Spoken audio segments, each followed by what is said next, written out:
السلام عليكم ورحمة الله وبركاته. فكم جرتن هردفتوتا يوتيوبك إنك بكا ددارا نوردفو جرتن بقى زراتن بقى رب جرات شيء قوية هراتين إسنقاتي جتشا قوية هرانتنا دبسا كتابو يدو دبسو جرومي أكسر أبريسان كتابيتشا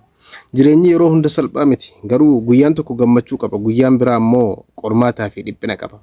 garuu wanti guddaan tokko ni jira namni abdiin kutanne yeroo hunda kana keessa ni ba'a ati har'a bakka kam keessa yoo jiraattellee boroo bakka guddaa tokko gahuu ni dandeessa jijjiiramuu ni dandeessa jechuudha namoonni hedduun milkaa'ina guddaa irratti yeroo har'a agartan kun gaaf tokko kufaniiti turan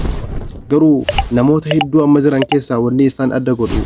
kufuu isaanii sana miti gaafa kufanii jiran an kufeera jedhanii achitti fuudhiisanii ka'anii deemsa eegaluu isaaniititu adda godha kanaaf jireenya keenya keessatti nutis kufuun waan jirudha yoo kufnee jenne garuu achitti hafuu hin qabnu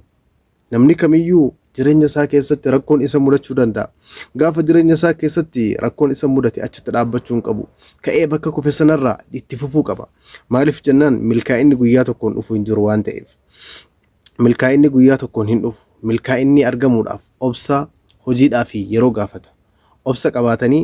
hojii qaban cimsanii hojjetanii akkasuma yeroo nama fudhachuu danda'a kanaaf milkaa'inni guyyaa tokkoon hin dhufu namni milkaa'ina barbaadu hojii harkaa qabu har'aa cimsee hojjechuu qaba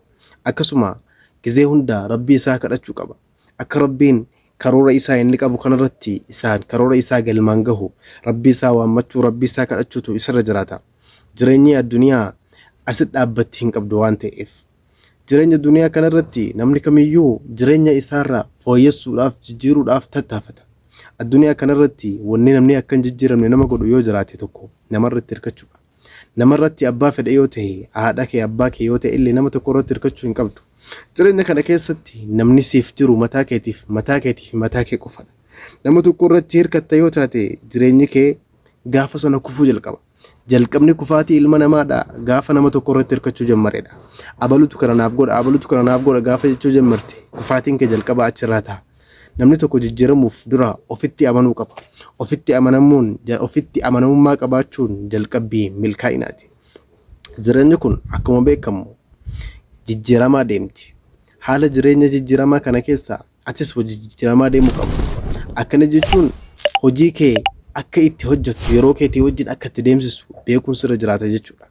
malee hojii qabdu kanarraa oduun fayyadamiin kana darbi jechuu miti jijjiirama jechuun jireenya kee kana keessatti akka itti fooyyoftu akka itti si baasu beekutu dirqama ammoo hiccitiin milkaa'inaa inni guddaan ilmi namaa dagachuu fi dhiisuu irraanfatu hin qabne jireenya kamiyyuu keessatti taanaan rabbiin of duubaa qabaachuu qabu akkana jechuun jireenya hunda isaa keessatti rabbii isaa irratti hirkachuu rabbii isaa abdachuu barbaachisaadha maaliif jennaan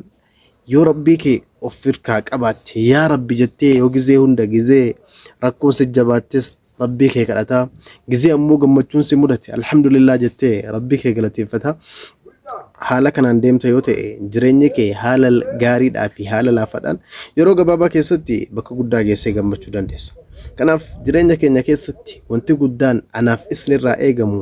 yeroo hunda rabbii keenya irratti hirkachuudha akkasuma nama tokko abdachuu dhabuudha mataa keetiif kan jiru si mataa keetiif mataa kee qofadha namni tokkollee kan jechuudha yaada muraada kee guutuudhaaf addunyaa kanarratti uumame hin jiru